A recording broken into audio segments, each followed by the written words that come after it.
La 6e étape du critérium du Dauphiné, les meilleurs moments proposés par GCN. Une étape longue, 196 km 500, départ de Rives, direction les Hautes-Alpes et sa préfecture Gap.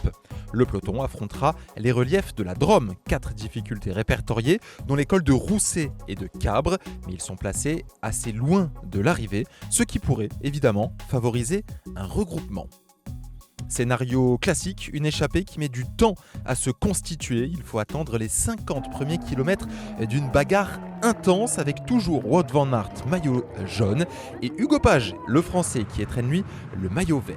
Une échappée qui met du temps donc à se constituer. Il faut attendre une cinquantaine de kilomètres et la côte des Grands Goulets pour voir 6 costauds partir. Et parmi ces 6 costauds, on retrouve 5 tricolores. Bruno Armirail, Geoffrey Bouchard, Warren Barguil, Valentin Ferron, Victor Lafay et Pierre Rolland.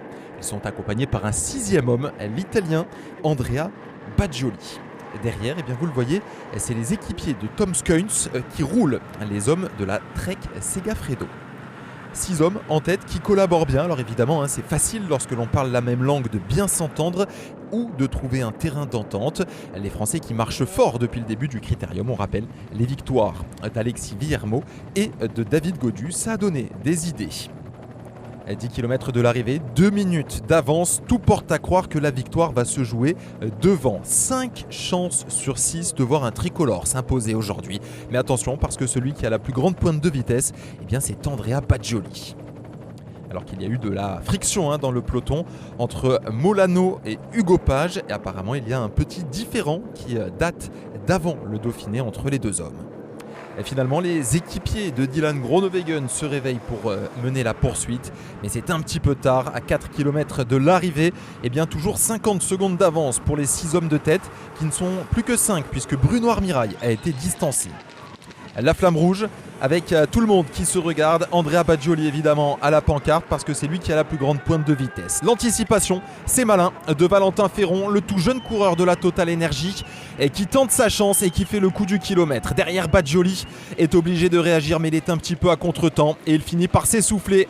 Valentin Ferron qui garde une dizaine de mètres d'avance sur ses anciens compagnons d'échappée et qui va peut-être pouvoir lever les bras dans la préfecture des Hautes-Alpes, ici à Gap. Pierre Rolland et qui lance son sprint de très loin. Warren Barguil également.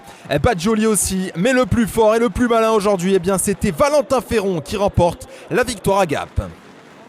Deuxième victoire d'étape donc pour la Total Energy après Alexis Villermo. C'est Valentin Ferron qui s'impose. Le sprint du peloton réglé par Dylan Groenewegen.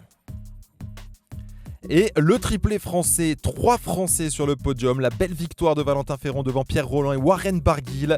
À noter qu'il y a également Mathis Louvel qui fait son apparition dans le top 10. Il tournait autour depuis le début de la saison, 2e à Paris-Camembert, 3e lors de la Route Adélie de Vitré. Valentin Ferron, un coureur très offensif qui se voit récompensé. C'est sa 2e victoire professionnelle après celle acquise du côté du Rwanda l'an passé. Au classement général, pas de changement. Wout van Aert conserve plus d'1 minute d'avance sur Mattia Cataneo et son équipier Primoz Roglic. Wout van Aert donc qui prend sa plus mauvaise place depuis le début du Dauphiné, lui qui était abonné au podium et même aux 2 premières places. On rappelle qu'il a déjà engrangé 2 succès dans ce Dauphiné. Demain, il trouvera un terrain peut-être moins à sa convenance puisque l'étape s'élancera de Saint-Chaffré direction Vaujany. Et là, ça va être un sacré combat pour les coureurs puisqu'il faudra passer par le Galibier, la Croix de Fer notamment pour aller grimper vers Vaujany. Une véritable étape de montagne. On devrait y voir un petit peu plus clair sur les prétendants. Est-ce que Wout van Aert aura les capacités de résister, de conserver sa tenue de leader? Rendez-vous demain pour le résumé de GCN.